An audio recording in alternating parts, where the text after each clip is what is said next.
l'essentiel, c'est s'éloigner beaucoup de toutes les interdictions sexuelles. Que personne me dise qu'il est propre à ce niveau-là, c'est presque impossible. Ces 6 ou 8 semaines, spécialement les 8 semaines, cette année c'est beaucoup plus puissant, ont une faculté de réparer.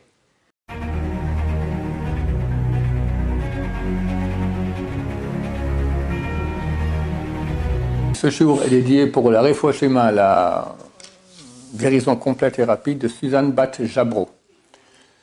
Nous sommes aujourd'hui dimanche. Quelle date en Goy? 31 décembre. Et on est donc le premier jour de la semaine de Parashat Shemot. On a fini ce Shabbat, le livre de Bereshit, le premier des 5 livres de la Torah. On commence le deuxième qui s'appelle Shemot. Et on rentre dans une période qui chaque année dure pendant 6 semaines.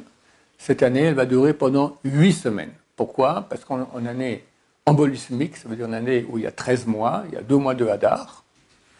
Beaucoup de rabbanim m'ont dit que Mashiach viendra à Pessah. Et c'est très embêtant parce qu'on a un mois en plus que d'habitude jusqu'à Pessah. Non, on n'aurait plus que 2 mois, Tevez, 2 mois et demi. Et là, on a encore 3 mois et demi à tirer. Tov, Hashem Yazor.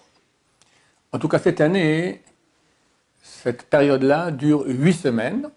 On appelle cela Shovavim chaque année. Cette année, Shovavim Tat. Qu'est-ce que c'est que Shovavim? Ce sont les initiales des parachas de la semaine qu'il y a pendant les 6 semaines à venir. Nous, on est parachat Shemot. Après, il y a Vaera, Bo, Beshalach, Itro, Mishpatim. Ça fait Shovavim. Cette année, il y a encore 2 semaines. Trouma, Tetzavé, Tat. Qu'est-ce qu'elles ont ces 6 ou 8 semaines? Elle raconte l'esclavage du peuple juif en Égypte. Elle raconte la sortie d'Égypte jusqu'au don de la Torah. Et Trouma Tetzavé, c'est la construction du sanctuaire, la présence de Dieu dans le peuple d'Israël. Donc on part depuis le niveau le plus bas, esclavage terrible, presque inhumain en Égypte. On amène à la connaissance de Dieu, on entend Dieu parler, et il demeure parmi nous le sanctuaire. Ces 6 ou 8 semaines, spécialement les 8 semaines, cette année c'est beaucoup plus puissant, ont une faculté de réparer, plus que durant toute l'année, tous les péchés sexuels. Et évidemment, aujourd'hui, l'Yetzer Hara se bat spécialement au niveau des interdits sexuels. Comme on l'a vu cette semaine, on voit que Yaakov Avinu, lorsqu'il a réuni ses enfants pour les bénir, et il leur a dit, je vais vous raconter ce qui va se passer à la fin des temps. Maïkre Baharit Ayamim. Rabbeinu Hari, la Kabbalah a dit le mot Ikre, il y a dedans le mot Keri. Keri signifie semence, en vain. Ça veut dire qu'à la fin des temps, Harit Ayamim, l'époque à laquelle nous sommes, pré-messianique, le Yetzer Hara va beaucoup se renforcer au niveau de la semence en vain, au niveau des interdits sexuels. On sait bien qu'aujourd'hui, Internet, les films pornographiques, c'est 1,5 milliard de connexions par jour, le quart du monde. 1% des enfants de 6 ans ont déjà vu des films pornographiques. Une addiction terrible qui rend les gens malheureux, tristes, mais complètement esclaves de leur envie. Plus, bien sûr, toute la débauche sexuelle qu'il y a partout, le manque de pudeur, etc. Donc, c'est presque inévitable qu'il y ait des péchés à ce niveau-là. Il faut les réparer. Ce sont les péchés les plus graves de toute la Torah. La semence en vain, c'est écrit dans Shulchan Aruch, chapitre 23 de Even Haezer, c'est le péché le plus grave de toute la Torah. C'est pas vrai. Les commentateurs sur place, ils disent non. Une relation avec une femme interdite, c'est plus grave que la semence en vain. Si quelqu'un il a le choix entre une goya, on pose souvent la question, qu'est-ce qui est pire, une goya ou une juive? Pas de réponse. D'après le Zohar, la Kabbalah, la goya c'est plus grave. D'après le sens simple, la juive c'est plus grave. Masturbation, c'est interdit, c'est le péché le plus grave, toute la Torah écrit Shulchan Aruch. Mais c'est moins grave que la goya ou que la juive, quand même. Il faut savoir. Mais c'est très grave quand même. Si le Shulchan Aruch écrit c'est le plus grave de tous les péchés, c'est-à-dire que c'est pas rien du tout. Donc il faut réparer. Il faut réparer toujours, toute l'année. Mais cette période-là, des 6 semaines, elle est beaucoup plus apte. Et surtout cette année, c'est une année embolismique, encore plus que les autres années, pour réparer ces péchés-là. Pourquoi? Où est le rapport? Parce qu'en fait, c'est ce qu'ont fait les Bnei Israël en Égypte. Pourquoi le peuple d'Israël commence son histoire avec 210 ans d'esclavage en Égypte. Bon, il faut savoir, sur les 210 ans, il n'y a pas eu 210 ans d'esclavage. Il y a eu 86 ans. Mais 86 ans, c'est terrible. D'esclavage terrible. Pharaon, tous les matins, il prenait 3 bébés, les égorgeait. 300 bébés, pardon, les égorgeait, se baignaient dans leur sang. C'était terrible ce qui se passait là-bas. C'était... D'autant plus que eux, les Bnei Israël savaient qu'ils étaient partis pour 400 ans d'esclavage. Dieu a vu que s'il ne raccourcissait pas, ça n'irait pas. Alors il a raccourci, il nous a laissé dans l'exil. Toutes les souffrances qu'on a, c'est encore les factures qu'il y a de l'époque. Pourquoi on commence notre histoire avec tellement de souffrances? Il s'agit ici de secret de la Torah. En fait, le premier homme a reçu des lois de Torah. Par exemple, la masturbation, la semence en main, c'est une chose qui était interdite par la Torah. On voit que les 2 fils de Yehuda, donc Yehuda le fils de Jacob, il a eu 2 fils, Er et Onan, et Dieu les a tués parce qu'ils pratiquaient la semence en vin. Or, c'est avant que la Torah ait été donnée, donc c'est une loi qui concerne toute l'humanité. Il y a des avis qui disent que non, que les Goïms ne sont pas concernés par cela. Mais en tout cas, la descendance du premier homme était censée ne pas transgresser tous les interdits sexuels. Et on voit que cette descendance a péché. Elle a péché d'abord déjà la génération du petit-fils de Adam, qui s'appelait la génération d'Enoch. Là, ils ont commencé à pratiquer l'idolâtrie, comme c'est écrit dans la Torah, Azuchal likro beshem Hashem. Après, il y a eu la génération du déluge, où c'était la débauche totale. Je ne vais pas dire pire qu'aujourd'hui, je pense qu'aujourd'hui c'est pire qu'à l'époque. Aujourd'hui, le peuple juif, Baruch Hashem, il y a quelques bons juifs qui font attention à ne pas faire de péché sexuel. Donc ça contrebalance. Après, il y a eu la tour de Babel. Après, il y a eu Sodome et Gomorre. 4 générations pécheresses. Ils sont enfoncés.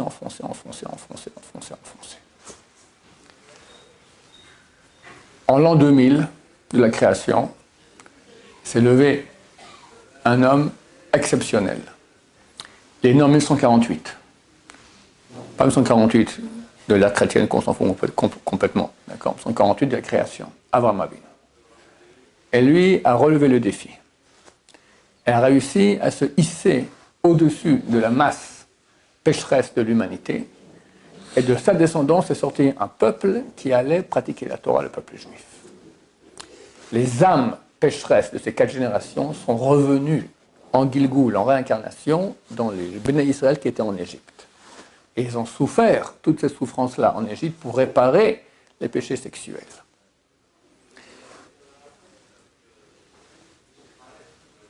Quand on fait un péché, comment on le répare? Avec la tchouva. On dit à Dieu, Dieu, je regrette, je ne refais plus et j'arrête. Mais pour les péchés graves, tels que les péchés sexuels, il faut aussi de la souffrance. Ou étude de Torah. Mais à l'époque, ce n'est pas la Torah pour qu'on puisse l'étudier. Donc il y a eu la souffrance. Donc ils ont souffert. Et la raison de cette souffrance-là, c'est faire un tikkun, une réparation de tous les péchés de ces 4 générations. Il semblerait que Bnei Israël savait pourquoi ils étaient là-bas.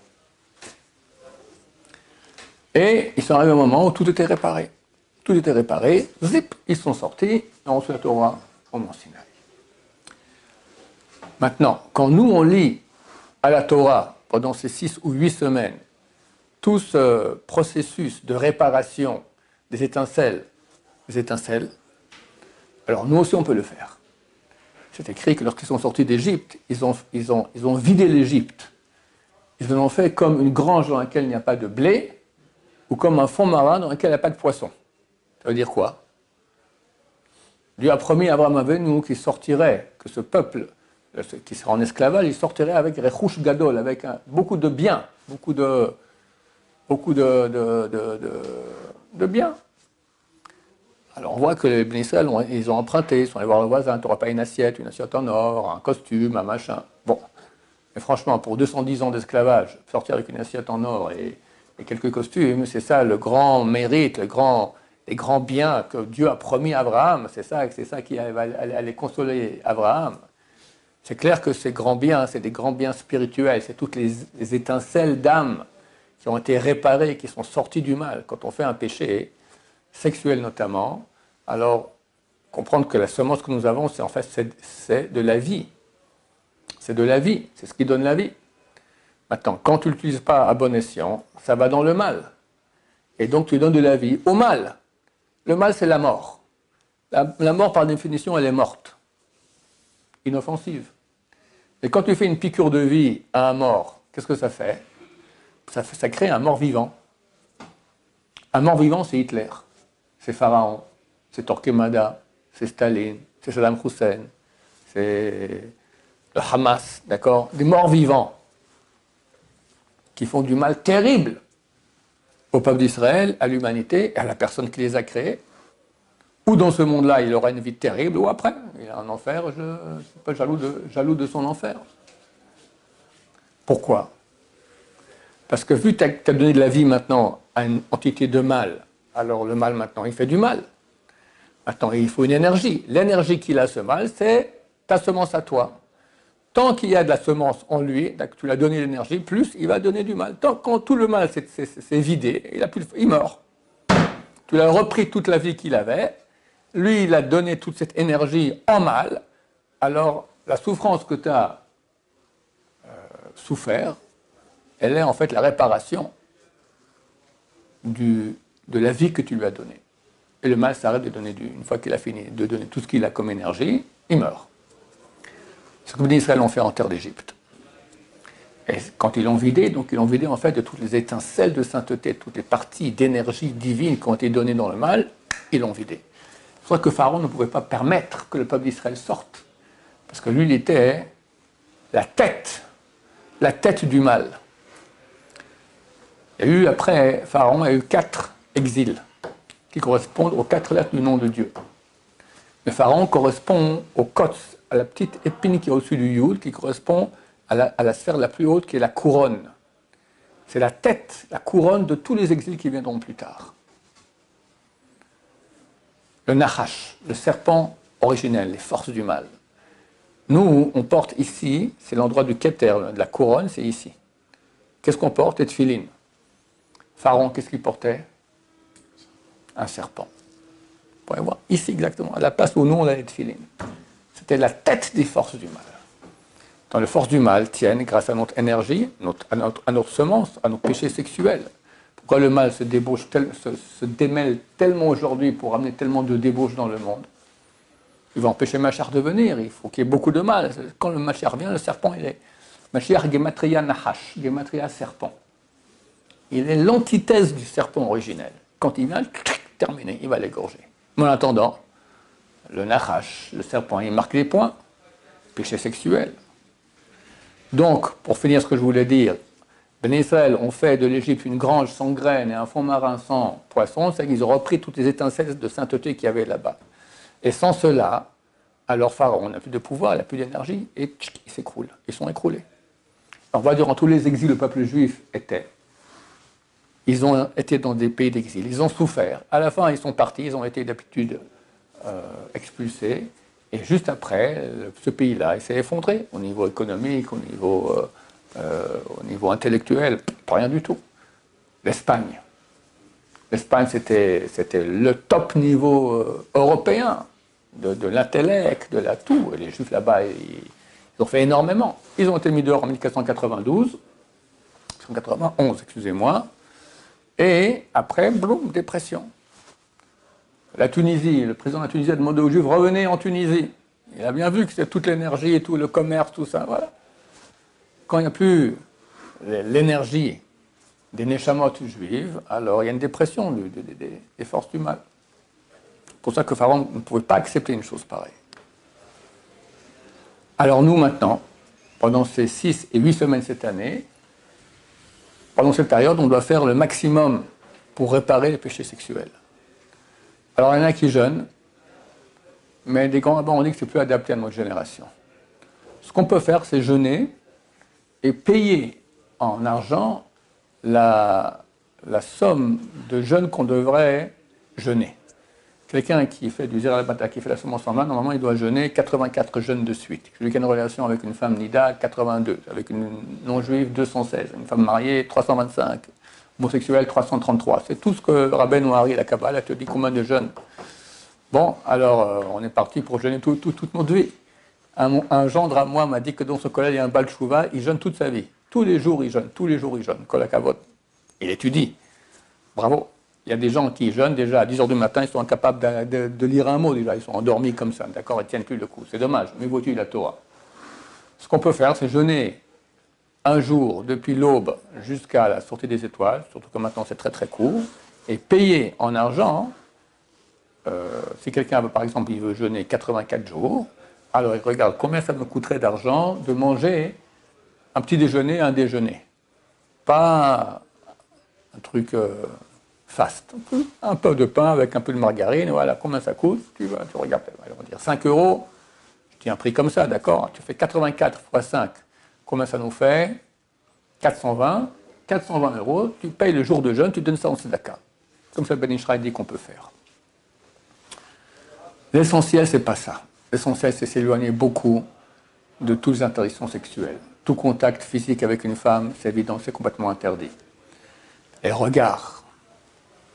Et là, il y a un travail que personne ne me dise qu'il est propre à ce niveau-là. C'est presque impossible. Il faut beaucoup s'investir. Mais c'est la base de tout. La famille Abou Hatzera, ils ont mis un très grand accent là-dessus. Et Baba Meir, qui devait être Mashiach, il écrit. On m'a demandé souvent comment faire pour accéder à des niveaux de proximité de Dieu. Il dit la base de tout, c'est les yeux. La base de tout, c'est les yeux. Faire attention aux yeux. Faire attention aux yeux. Je crois que même là-bas, ici, les gens vont dans le bus. Dans le bus, tu as des bonnes femmes, pas bien habillées en face de toi. Qu'est-ce que tu fais? Il faut faire attention. J'ai un ami, il est plus âgé que moi. Ami, c'est beaucoup de connaissances, d'accord? C'est un Baal Tshuva. Et il n'y avait pas d'argent, mais il prenait le taxi et pas le bus pour justement éviter le regard interdit. Il a reçu le Ruach HaKodesh, il a reçu l'Esprit Saint. Il y a un beau jour, il a ouvert la mezouza et il voit dans la mezouza toute l'histoire de la vie, de la famille à laquelle appartient cette mezouza. Aujourd'hui, on l'appelle souvent les spécialistes pour retrouver les choses perdues. Très souvent, d'ailleurs, les gens m'écrivent maintenant, lui, il est d'accord. Donc, je lui ai transmis mon téléphone. J'ai perdu ma carte d'identité, là, dernièrement. J'avais perdu, d'accord.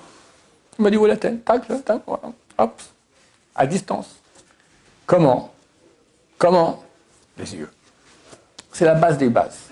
Donc, durant ces 6 ou 8 semaines, travaillez là-dessus. Surtout que ça va maintenant, il n'y a pas grand-chose à voir. Les gens, j'espère qu'elles sont couvertes, les femmes. J'espère. Hein. Il est interdit de jouir de la vue d'une femme. Si tu peux voir une femme comme un poteau ou comme un homme et tu n'es pas homosexuel, pas de problème. Mais si ça te fait un effet, non. Alors, comment on fait? Tu regardes autour ou avec, comme ça, en passant. Mais pas jouir. C'est un travail.